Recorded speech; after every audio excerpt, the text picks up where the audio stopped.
Howdy folks, and welcome to another video. This particular video I'm going to be showing you 10 of my most frightening Funkos from my collection. As you can see, there's a bunch of my collectibles behind me, but today we're going to be focusing on 10 of the most frightening. So let's get started. Number 1. So the first frightening Funko that I'm going to share with you is from the video game Batman Arkham Knight. This is the Scarecrow Funko Pop. As you can see, he's got needles on his fingers to inject the fear toxin, and he's wearing a gas mask on his face. He's also stitching all around the back of his head as well, which I think looks fantastic. Now, speaking of Batman villains, a lot of people say that the Joker or Ra's al Ghul is the ultimate foil for Batman.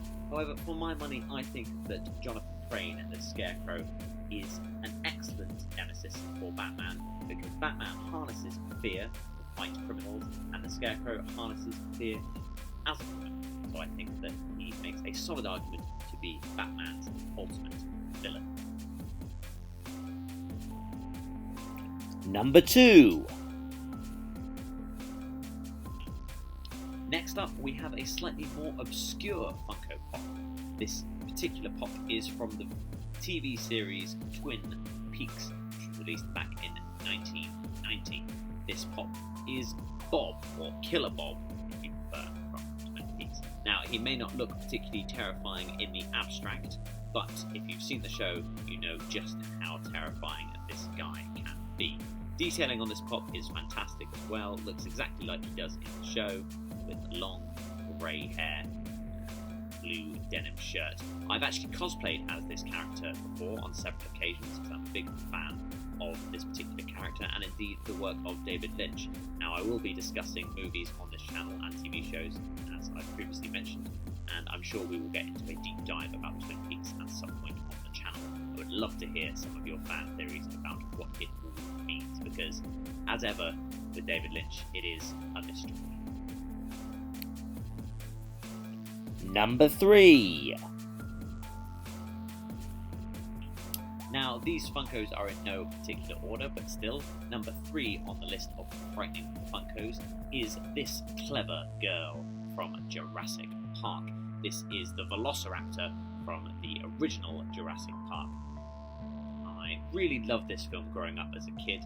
Before I was really into horror movies, things like Jurassic Park and Jaws were a really good little introduction to scary situations and that sort of thing, rather than going straight into A Nightmare on Elm Street and Friday the 13th. These were a nice little introduction. So Jurassic Park has always got a special place in my heart, and I even like the new Jurassic Park movies, although I do feel they somewhat ruined the dinosaurs by humanising them a little and making them fight for the heroes. I think Velociraptors are far scarier when they are just deadly killing machines. Again, the detailing on this pop is just fantastic. You can see the mottled skin there.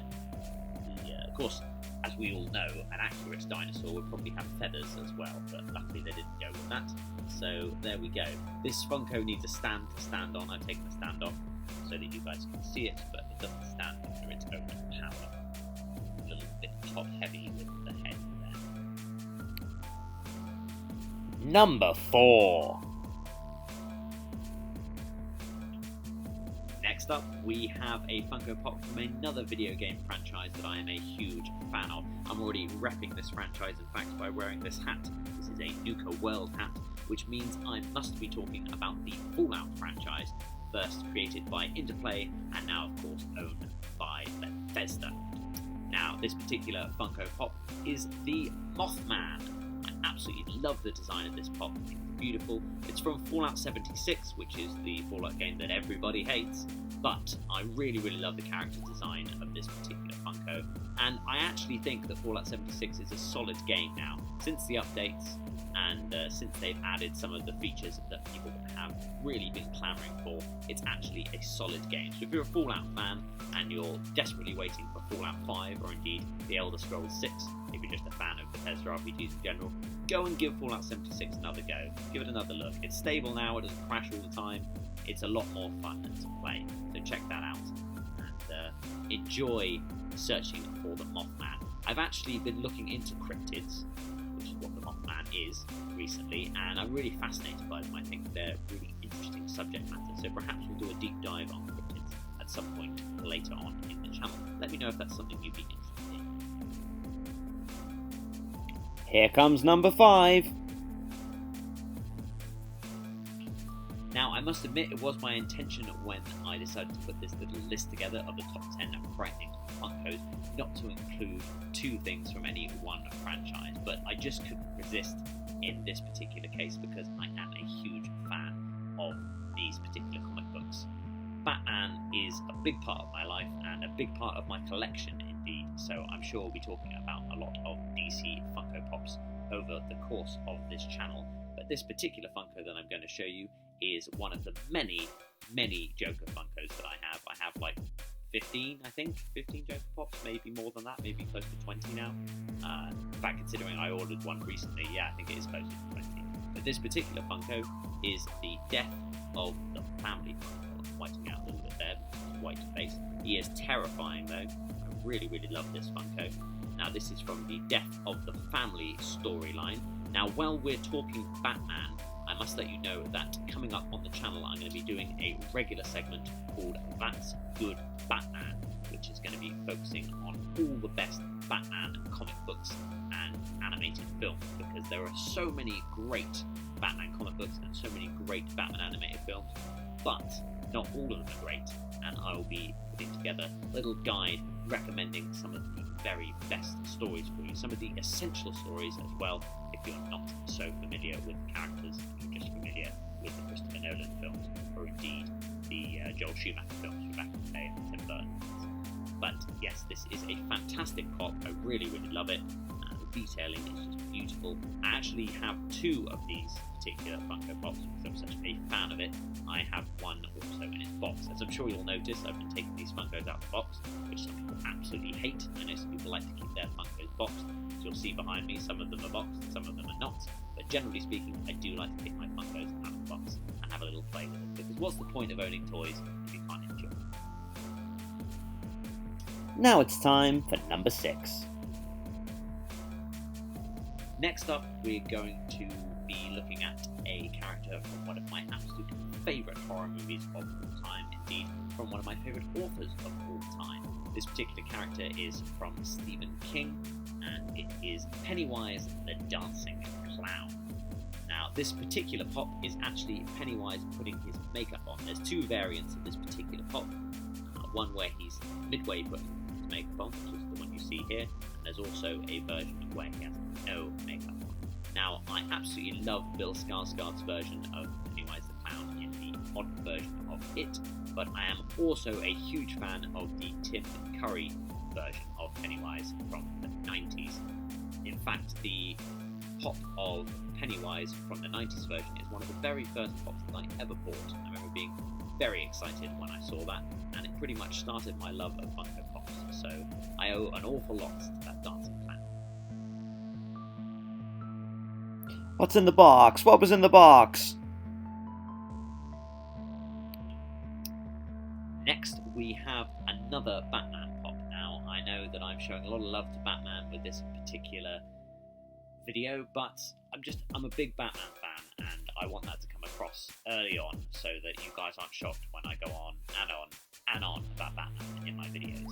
So this particular pop is the Batman Who Laughs. Now, some of you may not be familiar with this particular character, but he is part of the multiverse Batman Metal storyline, which is incredibly complicated, unnecessarily so, but this particular character is just amazing. It's what would happen if Bruce Wayne and the Joker were kind of the same person. A Batman who laughs is a Batman who always wins, is the quote that's used in the comic book. But it is an amazing design with spikes all around his head. I actually have a couple of figures of this in larger form as well, but I had to get the Funko Pop version because I think it translates really well into the Funko Pop form with that beautiful smile. It's number 8.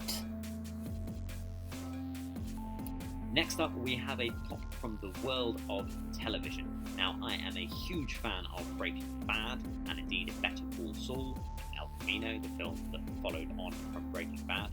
And one of the best characters in that show was Giancarlo Esposito's character, Gus Fring. Now, this particular pop is a bit of a spoiler, so if you haven't seen Breaking Bad, maybe click away from the video just for 30 seconds until I'm done with this segment.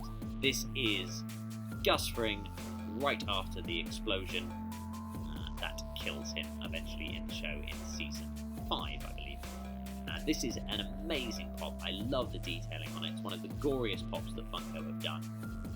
I think it's an absolutely fantastic moment in the show, and I think Giancarlo Esposito is an amazing actor. I'm really excited to see his character that is coming up in the Far Cry video game, Far Cry 6, which comes out next month, only a couple of days away in fact, so exciting stuff.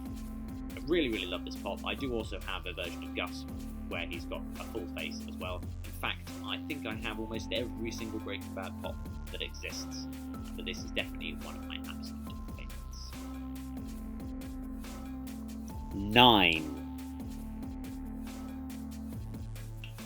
Returning now to the master of horror, Stephen King, let's look at the next Funko Pop.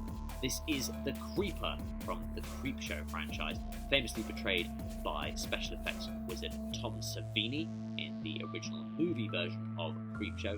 I absolutely love the detailing of this pop, that he's holding a comic book version of the Creepshow comic, which I think is fantastic.